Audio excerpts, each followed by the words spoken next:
আমি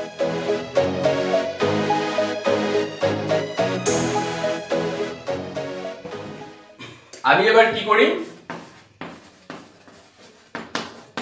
passive to active কৰি উলুটা কামটো কৰি ঠিক আছে প্যাসিভৰ পৰা আমি কলৈ নিম অ্যাক্টিভলৈ নিম এতিয়া তোমালোকে চোৱা মই ফাৰ্স্ট এটা সেন্টেন্স লৈছো ইয়াৰ কোনো যে বেলেগ এটা নিয়ম শিকিব লাগিব তেনেকুৱা নহয় যে কোনোবা এটা সেন্টেন্স প্যাসিভত দিয়া আছে নেকি যেনে ধৰি লোৱা যে এই সেন্টেন্সটো মই এটা ইজি সেন্টেন্স লৈছো তোমালোকৰ কাৰণে the bird was killed by him তো প্ৰথম কথাটো হল তোমালোকে এটা বস্তু চাবা যে the bird আছে তাৰ পিছত was আছে তোমালোকে attentively কথাটো শুনা যে the bird আছে তাৰ পিছত was আছে তাৰ পিছত past participle of kill it is killed তো এইখিনিতে তোমালোকে ধৰিব লাগিব যে এটো এটা প্যাসিভ হয় কেনেকৈ তোমালোকে চোৱা মই এটা উদাহৰণ তোমালোকক দিছো এটা एग्जांपल দিছো মানে he was reading a book এই দুটা সেন্টেন্সৰ মাজৰ ডিফাৰেন্সটো কি আছে তোমালোকে ডিফাৰেন্সটো চোৱা এটো হৈছে অ্যাক্টিভৰ সেন্টেন্স এটো হৈছে অ্যাক্টিভ আৰু এটো হৈছে প্যাসিভ দুইটাৰ মাজৰ ডিফাৰেন্সটো কি ডিফারেন্স টু হৈছে ইয়াত সোয়া ইয়াত was আছে কিন্তু ইয়াত past participle of kill আছে আৰু ইয়াত কি আছে ing form of the verb আছে ভাৰ্বৰ লগত ing আছে তো যেতিয়া was ৰ পিছত ভাৰ্বৰ লগত ing হ'ব তেতিয়া ই কি হ'ব কন্টিনিউয়াস টেন্স হৈ যাব আৰু এটো কি was আছে গতিকে এটো হল past continuous টেন্স তো past continuous tense E past continuous tense or active form আছে বুজি পাইছানে আৰু প্যাসিভত কেতিয়া যাব যেতিয়া তুমি দেখিবা যে was ৰ পিছত কি আছে অৰ্থাৎ তুমি প্যাসিভত অ্যাক্টিভৰ পৰা প্যাসিভলৈ নিউতে যিখিনি অক্সিলিয়াৰি শিকিছিলা সেই অক্সিলিয়াৰি খিনি কোনোবা এটা অক্সিলিয়াৰি ইয়াত আছে আৰু কি আছে past participle form to bound বুজি পাইছানে কাৰণ প্যাসিভত সদায় ভাৰ্বৰ past participle থাকে প্যাসিভত সদায় কি থাকে ভাৰ্বৰ past participle থাকে তো এইটো এটা মানে এইটো এটা সাইন হল যে এইটো এটা আমি উপায় আছে ইয়াক প্যাসিভ ভয়েস বুলি আমি চিনি পাব পাৰো আৰু এটা উপায় আছে কি যে জিবিলাক বাক্যত কি থাকিব জিবিলাক সেন্টেন্সত বাই থাকিলেও আমি ইয়াক প্যাসিভ ভয়েস বুলি কব ইয়াক প্যাসিভ ভয়েস বুলি ধৰি লব পাৰো কিন্তু কথাটো হল যে এনেকুৱা বহুত প্যাসিভ আছে জিবিলাকত বাই না থাকে অৰ্থাৎ তোমালোকৰ এক্সামত প্ৰায় বাই নটকা বিলাকে দিব আৰু যেতিয়া বাই নটকা দিব তেতিয়া তোমালোকে কবা বাই নাই তেতিয়া হলে এটো কি হয় প্যাসিভত নাই হয়নে নহয় এটো তোমালোকে কব পাৰা যে ইয়াত বাই নাই কি কাৰণে এটো প্যাসিভত নহয় সেই কাৰণে এই কথাটো তোমালোকে ভালকে শিকিব লাগিব ঠিক আছে মই এটা কৈ আগবাৰো তেতিয়া হলে তোমালোকেও বুজি পাবা কথাটো প্ৰথম কথাটো হল যে আমি যেতিয়া প্যাসিভলৈ নিছিলো তেতিয়া কি কাম কৰিছিলো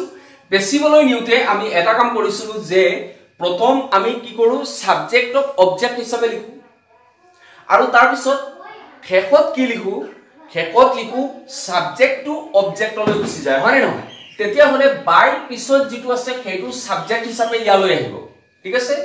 বাই পিছত যেটো আছে সেইটো সাবজেক্ট হিচাপে ইয়ালৈ আহিব আৰু হিমৰ সাবজেক্ট হৈছে হিমৰ সাবজেক্ট কি হি এইবাৰ আহা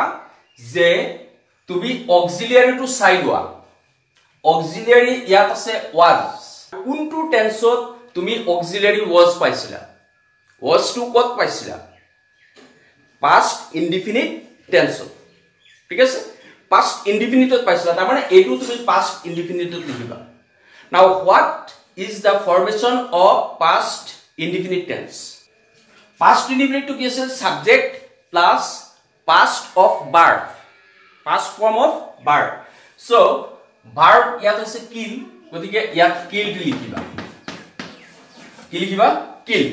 তাৰপিছত লাগে তোমালোকৰ কি object তো object তো প্ৰথমতেই আছে the bird গতিকে ইয়াত the bird লিখি দিয়া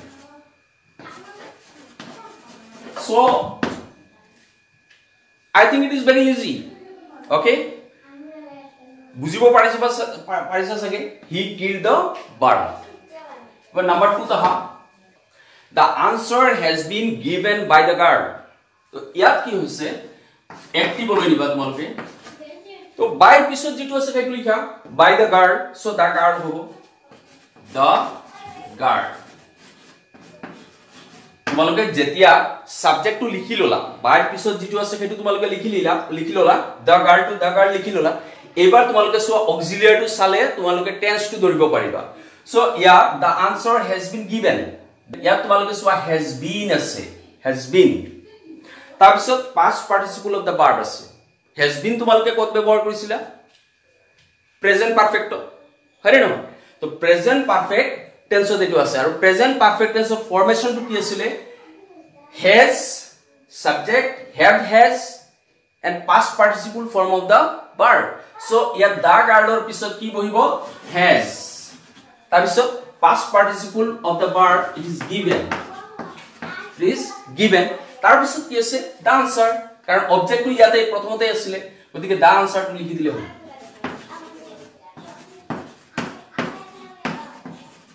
okay so the guard has given the answer ji hokole sai asa tumaloke to share koi diba jate besi student e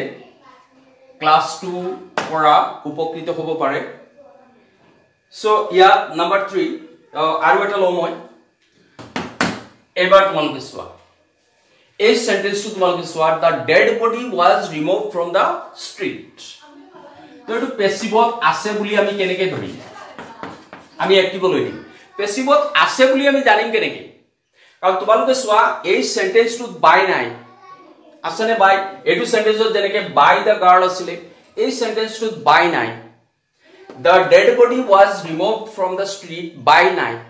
ঠিক আছে এটা তুমি হয়তো কব পাৰা যে ইয়াত তো বাই নাই গতিকে এটু কি হ'ব অ্যাক্টিভত আছে সাকে কিন্তু নহয় তোমালোকে সোৱা মই তোমালোকক এটা উপায় দিছিলো যে তোমালোকে অক্সিলিয়াৰি টু সবা auxiliary ase was and was auxiliary to ya auxiliary to kewal matra was ase and was to past indefinite kohe to was or pisot past participle removed ঠিক আছে so was removed auxiliary pisot barbar past participle ase to etu passive voice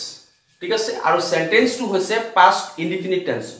etia kotha ju hol je by jehetu nai তেতিয়া হলে subject কি লিখিবা subject to তুমি নিজে অনুমান কৰি ধৰি লব লাগিব the dead body was removed from the street তা মানে মৰা খটো কি কৰা হৈছে বা মৃতদেহটো ৰাস্তাৰ পৰা আতৰুৱা হৈছিল ঠিক আছে কোনে আতৰাব পাৰে পিউপল হ'ব পাৰে হয়নে নহয় তো পিউপল লিখিব পাৰা ইউ ক্যান রাইট পিউপল এটো কিন্তু ইয়াত নাই ঠিক আছে আমি এটো নিজে বনাই লিখিছো আমি লিখিছো যে ইয়া ডেড বডি টু কোনে আতৰাইছিল পিউপলে আতৰাইছিল মানুহে আতৰাইছিল তো পিউপল তাৰ পিছত যদি পাস্ট ইনডিফিনিট টেন্স হয় তেতিয়া হলে বাৰবাৰ পাস্ট আহিব লাগিব so ৰিমুভড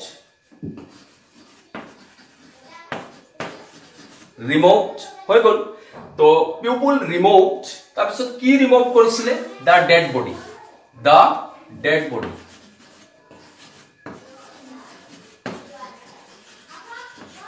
from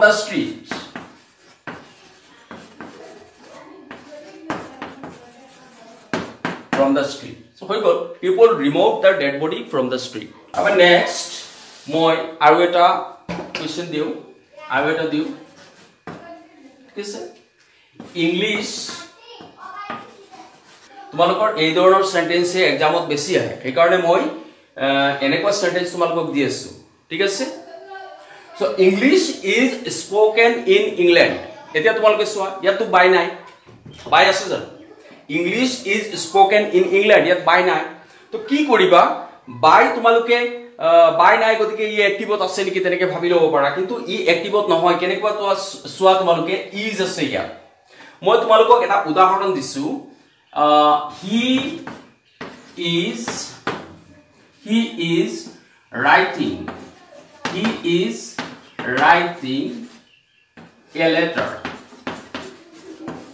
etu tumalok likhiba na lage moi just tumalok bujibor karone disu the english is spoken in england আৰু এই সেন্টেন্সটো চোৱা he is writing a letter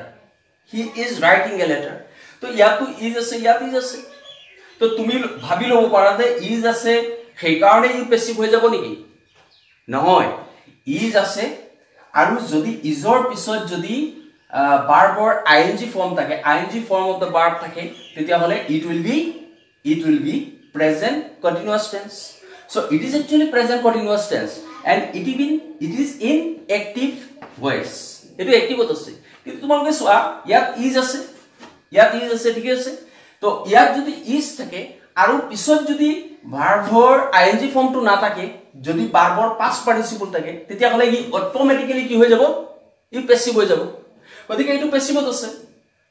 বুজি পাইছা so this sentence is in passive voice তো পেসিভত হোৱাৰ কাৰণে এতিয়া আমি কি কৰিম ইয়াক আমি এক্টিভলৈ লৈ যাম ঠিক আছে কিন্তু ইয়াতো বাই নাই English is spoken in England তাৰ মানে ইংল্যান্ডত ইংলিশ কোৱা হয় ঠিক আছে ইংল্যান্ডত ইংলিশ কোৱা হয় কোনে কয় মানুহে কয় সো বাই পিপল বাই কি হ'ব লাগে ইয়াত আসলতে বাই পিপল এটা আছে গতিকে তোমালোকে ইয়াত পিপল লিখিব পাৰা সো এক্টিভ পিপল ঠিক আছে পিপল আৰু ই প্ৰেজেন্ট ইনডিফিনিট কাৰণ ইজ টু কাৰ অক্সিলিয়াৰি আছিল প্ৰেজেন্ট ইনডিফিনিটৰ অক্সিলিয়াৰি আছিল ইজ টু প্ৰেজেন্ট ইনডিফিনিটৰ অক্সিলিয়াৰি আছিল সো প্ৰেজেন্ট ইনডিফিনিটত কি হয় সাবজেক্ট দেন ভাৰ্বৰ present form of the verb now spoken present form to ki asile speak now ki speak kore ki english object english tar bisot thaki gol ki in england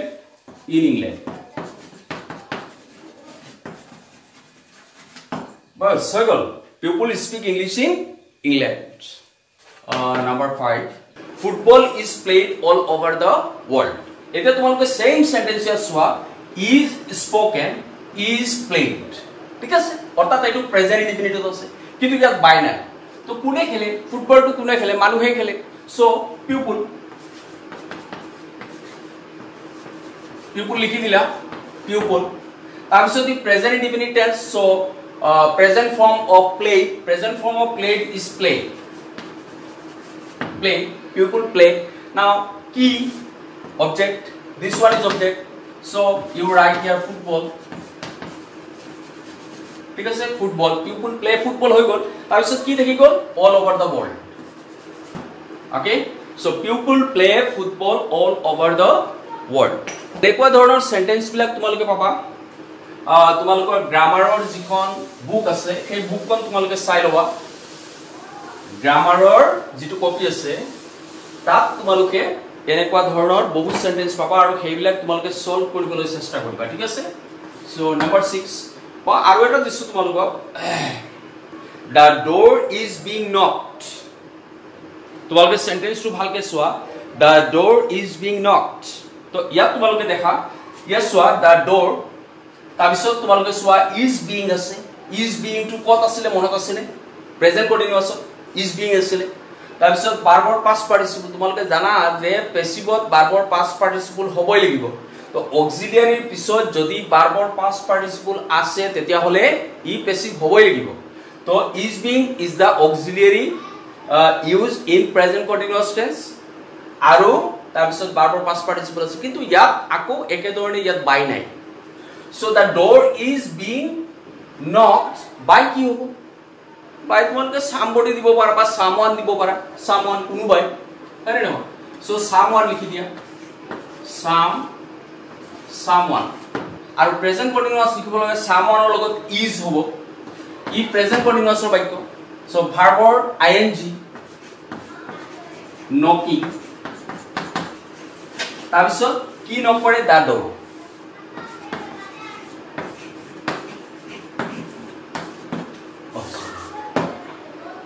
so someone is knocking the door আৰু এটা class মই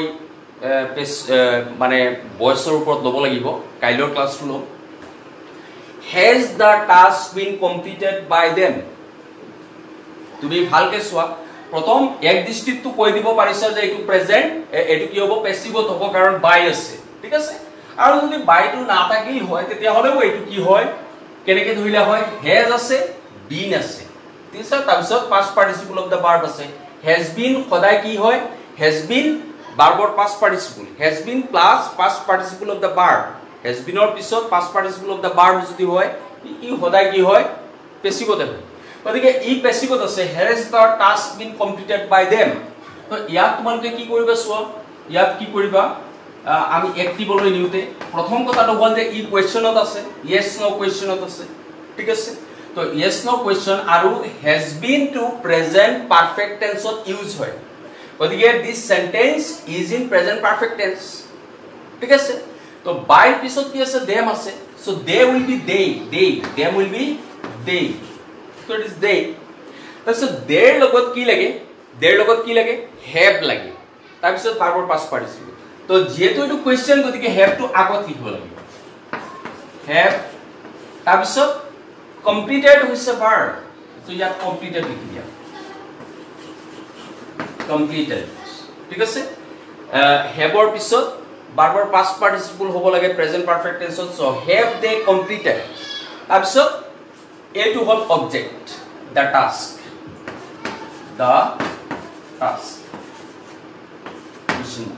so have they completed the task আজি ক্লাসটো ইমানতে শেষ কৰিছো কাইলৈ আহিম একে সময়তে গতিকে কাইলৈ আকৌ লগ পোৱাৰ আশাৰে আজিলৈ আহো থ্যাংক ইউ